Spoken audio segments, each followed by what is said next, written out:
Oh. What was that? Wow. Wow. That felt like it burned. What was that?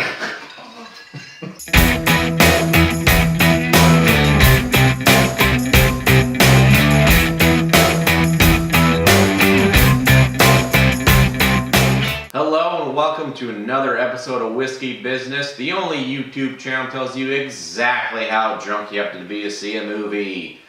Today we saw Live by Night, the new Ben Affleck picture about people in the 20s shooting Tommy guns and drinking alcohol. Before we get started, I'm just going to say this movie has the most realistic shot of someone being thrown off a roof I've ever seen in my entire fucking life. It was a little hard to watch. It's, I think they really killed someone on camera. Yeah, exactly. It was gnarly. I wanna send flowers to that stunt double's family. I signed up to fight in the war. I went away a soldier. I came home an outlaw. We do what we want to do. We'll go where we want to go. Give us the money. It is a 1920s gangster movie about a Prohibition era bank robber who gets wrapped up into running rum for different clubs, and just the story of his rise to power in Florida, basically. The cinematography in this movie is great. The movie looks beautiful, the lighting and everything, it's great. It just, the story isn't really all that great. Yeah.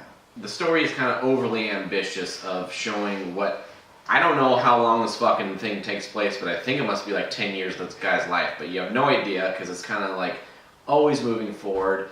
It starts out, it's all about the Irish mob versus the Italian mob, and then all of a sudden 20 minutes later, nope, it's something different now. Now he's in Florida. It's about him building this empire to make rum. Nope! Moves forward. Now it's about him and his gang fighting the KKK. Nope! Now it moves over to him versus a fanatical church that doesn't like alcohol. Nope!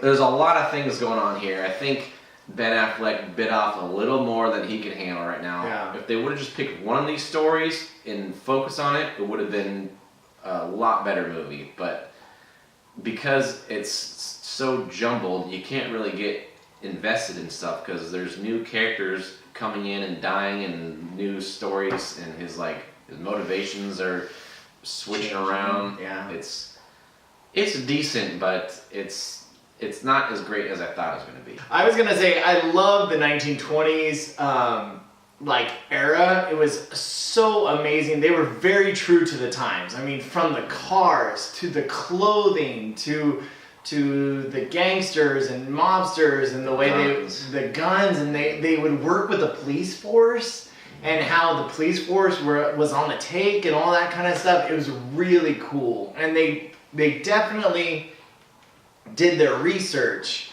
when it came to all these different types of period times, which was so great and was so cool. A lot of the clothing, I was like, man, I kind of want that suit. that is a dope suit, man. Fucking dapper you look, Ben. Seriously, wow.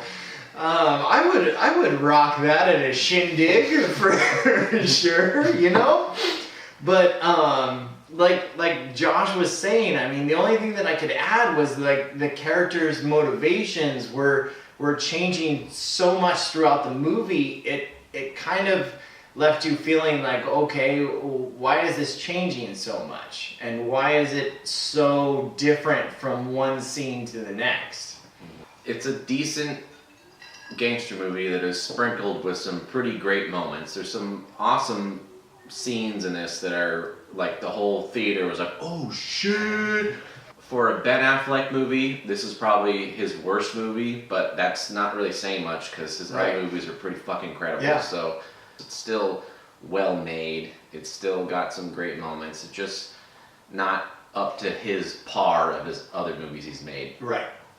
I have to say, doing a car chase in the 1920s and making it look good and really cool is hard to do. And they did a really, really good job. I have to say, it was pretty thrilling. It's because these cars fucking suck. Yeah, yeah, These aren't exactly. Ferraris or anything. These are like old school. These are like the cars when you pull up into in front of a house and go. And they're in a car chase. They're like, you have to start it with a crank. You know what I mean? Like, it's a Model T type Ford.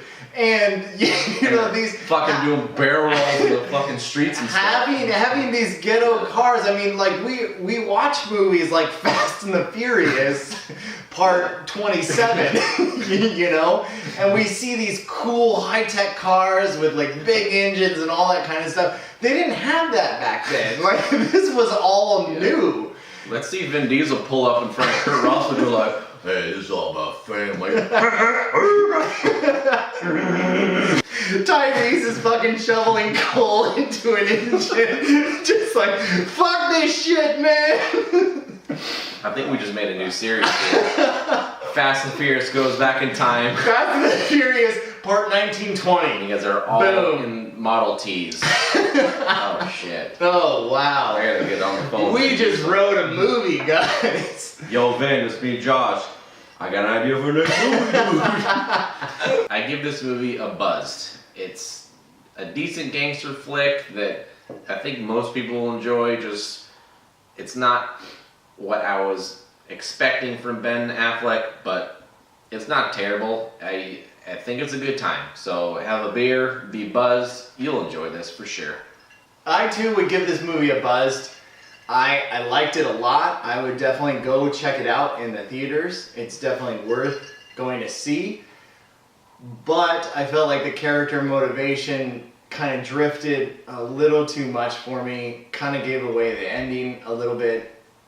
But go see it, have a few drinks, and go check out the movie. Buzzed. You had to be strong enough to make your own. Did you find out if you are as cruel as you need to be? Don't you ever tame me a demon. Cheers, until next time, you see? Yeah, you see? Yeah. Okay, yeah, you know.